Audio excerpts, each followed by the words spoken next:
ബ്രസീലിന്റെ ലോകകപ്പ് ദുരന്തത്തിന് ശേഷം ക്ലബ് ഫുട്ബോളിലേക്ക് തിരിച്ചെത്തിയ നെയ്മർ ജൂനിയർ വീണ്ടും വാർത്തകളിൽ നിറയുകയാണ്. ബ്രസീലിയൻ സെരിയയിൽ ഷാപെക്കോ എൻസക്കെതിരെയുള്ള മത്സരത്തിൽ സാന്റോസിനായി ഇരട്ട ഗോളുകൾ അടിച്ചുകൂട്ടിയാണ് നെയ്മർ തന്റെ ക്ലാസ് തെളിയിച്ചത്. സാന്റോസിന്റെ കഴിഞ്ഞ മത്സരം ഒഴിവാക്കി പോക്കർ ടൂർണമെന്റിൽ പങ്കെടുക്കാൻ പോയി എന്ന വിമർശനങ്ങൾക്ക് ഗോളടിച്ച ശേഷം കാർഡ് ഡീലിംഗ് ആഘോഷത്തിലൂടെ നെയ്മർ മറുപടി നൽകി.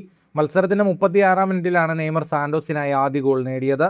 അൽവാരോ ബാറയിലുമൊത്ത് ബോക്സിനുള്ളിൽ നടത്തിയ മനോഹരമായ ഒരു 1-2 മൂവിനൊടുവിലായിരുന്നു നെയ്മറുടെ ഫസ്റ്റ് ടൈം ഫിനിഷിംഗ്. ഗോളടിച്ച ശേഷം ഉടൻ തനിക്കെതിരെ വിമർശനം ഉന്നയിച്ച മാധ്യമങ്ങൾക്ക് മറുപടിയായി കാർഡ് ഡീൽ ചെയ്യുന്നത് പോലെ ആംഗ്യം കാണിച്ചാണ് നെയ്മർ ആഘോഷിച്ചത്. രണ്ടാം പകുതിയിൽ മാർസിഞ്ഞോ, യാവോ എന്നിവരിലൂടെ 2 ഗോളുകൾ തിരിച്ചടിച്ച് ഷാപെക്കോ എൻസോ മത്സരത്തിൽ മുന്നിലെത്തി സാന്റോസിനെ ഞെട്ടിച്ചു. തോൽവി ഉറപ്പിച്ച ഘട്ടത്തിലാണ് 89-ാം മിനിറ്റിൽ സാന്റോസിന് അനുകൂലമായി പെനാൽറ്റി ലഭിക്കുന്നത്. കിക്കെടുത്ത നെയ്മർ കീപ്പറെ കബളിപ്പിച്ച് പന്ത് വലയിലാക്കി സാന്റോസിന് 2-2 സമനില സമ്മാനിച്ചു.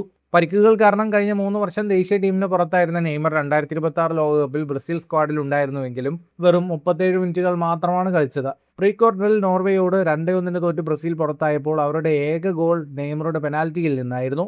നിലവിൽ സാന്റോസിൽ നെയ്മറുടെ ഭാവി അനിശ്ചിതത്വത്തിലാണ്. അമേരിക്കൻ മേജർ ലീഗ് സോക്കറിലേക്ക് താരം ചേക്കേറുമെന്നും FC സിൻസിനാറ്റിയുമായി നടത്തിയ ചർച്ചകൾ പരാജയപ്പെട്ടെന്നും റിപ്പോർട്ടുകൾ സൂചിപ്പിക്കുന്നു. ഫുട്ബോൾ ലോകത്തെ കൂടുതൽ വാർത്തകൾക്കും വിശേഷങ്ങൾക്കുമായി സ്പോർട്സ് കഫേ സബ്സ്ക്രൈബ് ചെയ്യുക.